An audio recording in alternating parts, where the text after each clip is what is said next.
бір үйден екі талантты боксшының шығуы мүмкін бе? Менің ойымша мүмкін.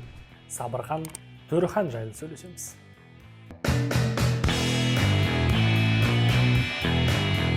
Ассалаумағалейкум, құрметті достар. Біз бүгін сіздермен бокс мотив арнасы арқылы Сабырхан Төрехан жайлы ақпараттандырамыз. Сабырхан Төрехан Шымкент қаласының тумасы, осы уақытқа дейін көптеген белестерді бағындырып үлгерді. Жалпы өзінің жасы 18-де болғанына қарамастан, осы уақытқа дейін жастар және жасөспірімдер арасында 4 рет Қазақстан чемпионы және 4 рет Азия ойындарының чемпионы атанып үлгерді. Бұның үлкен жетістікке жетуінің бірден-бір себебі әрине оның менталитетінде деп мен есептеймін. Ал сіз қалай есептейсіз? Жалпы адамның чемпион болуы ол оның бір ерекшелігі, одан кейін оның мінезінде және ойлау жүйесінде жатыр деп мен есептеймін. Ал сіз қалай ойлайсыз? Чемпиондық менталитет дегенді қалай елестетесіз? Оның барлығын комментарийға жазыңыз. Жалпы Сабырхан Төрехан 2023 және 2024 жылдары Азия чемпионатының ең үздік боксшысы атанды. Яғни салмақ дәрежесіне қарамастан сол бокс кешінің ең үздік боксері деген атақты еншілеп алды. Бұның өзіндік ерекшелігі бар, себебі Сабырхан Төрехан өте ерекше стильде бокстасады. Жалпы әрбір спортшы өзінің еліндегі сәйкестенетін стильдерге бокстасуға тырысады. Мысалы, советский школа деп жатады, мексикалық стиль деп жатады. Сол секілді қазақ бокс стилі де бар. Яғни аяқта тұрып, секіріп, көбірек жұмыс жасау. Дәл сол секілді Сабырхан Төрехан да біздің менталитетке сәйкес келетін стильді ала отырып, онымен қоса түрлі Майвезердің басқа да стильдерді өзінің бойына сіңіріп, түрлі күйге ене отырып, жақсы деңгейде бокстасып шығады. Бұл оның ең үлкен ерекшелігі.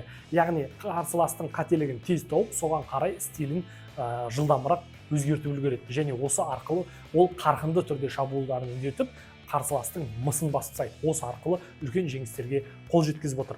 Әрине бұл жеңістердің барлығы жастар арасында өтті. Соңғы өткен чемпионаттарда, яғни Евразия кубогінде, одан кейінгі соңғы Азия біріншіліктерінде жалпы 22 жасқа дейінгілер арасында бокстасуда. Яғни оның өзі ересектерге кішкене дайындалып келе жатыр деген сөз. Енді Сабырхан Төреханның дәл қазір фанаттық базасы өте кең. Оның бірден-бір себебі ол Қазақстанның ішінде ешбір боксшы 4 рет Азия чемпионатын бағындырмаған жастар және жасөспірімдер арасында.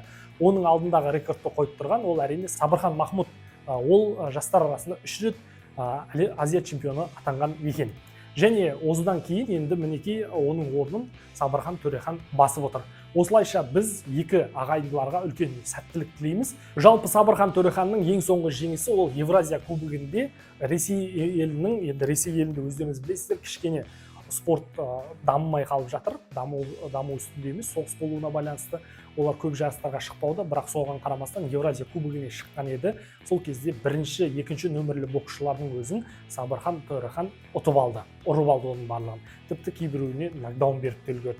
Сондықтан бұл Сабырхан Төреханның соққысы да өте мығым және өзінің стильде ерекше, техникасы да өте мықты. Сондықтан да Сабырхан Төреханның болашағына зор үмітпен қараймыз. Алдағы осы жылдың соңына қарай әлем біріншілігі келе жатыр. Ол жерде Сабырхан Төреханға үлкен жеңіс тілейміз. Енді Сабырхан Төрехан алдағы уақыттарда ересектер арасында жеңістерге жетеді деп есептейміз. Жалпы Қазақстан біріншілігін, одан кейін ішкі турнирлер, халықаралық турнирлер, одан кейін Азия чемпионаты, әлем чемпионаты, олимпиада шыңы дегендей.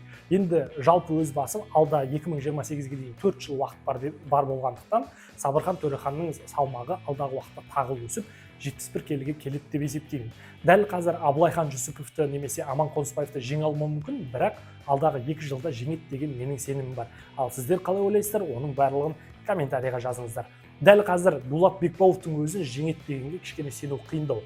Бірақ алдағы уақытта бір күні болмаса бір күні шығатыны сөзсіз. Оның үстіне жақын арада Шымкентте Қазақстан мен жақын елдер арасында үлкен халықаралық турнир өтеді. Сол турнир кезінде екеуі жұдырықтасып қалуы әбден мүмкін. Яғни 67 килограммда нөмір 1 боксшы кім екендігін енді анықтайтын кез келген секілді. Сабырхан Төрехан немесе Дулат Бекбауов.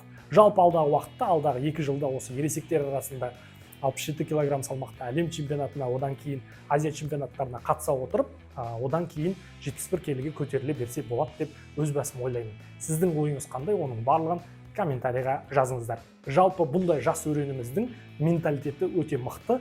Қазірдің өзінде ешқандай сынақтарға сынып қалмай, өзінің мықты екендігін көрсетіп, дәлелдеп жүр. Біздің де осындай чемпиондық менталитетіміз көп және мықты болайық. барлықтарыңызға сәттілік, чемпион.